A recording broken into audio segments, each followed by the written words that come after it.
ఒక్కసారి చూడండి కొండారెడ్డి పల్లెం ఏదో విరోధులంట నేను చేసే దౌర్జన్యం ఒకసారి చూడండి. లేడీ జర్నలిస్ట్ మీద చిక్కులు లాక్కొని ఇవ్వడానికి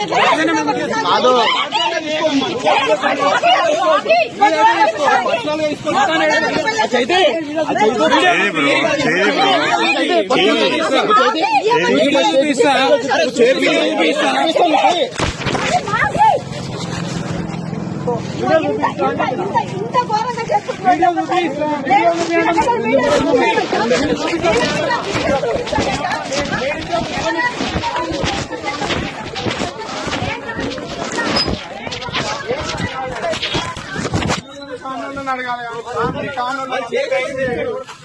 ఎంప్లాయీ మీకు ఇట్లా చేస్తే ఆలోచన పోతుంటే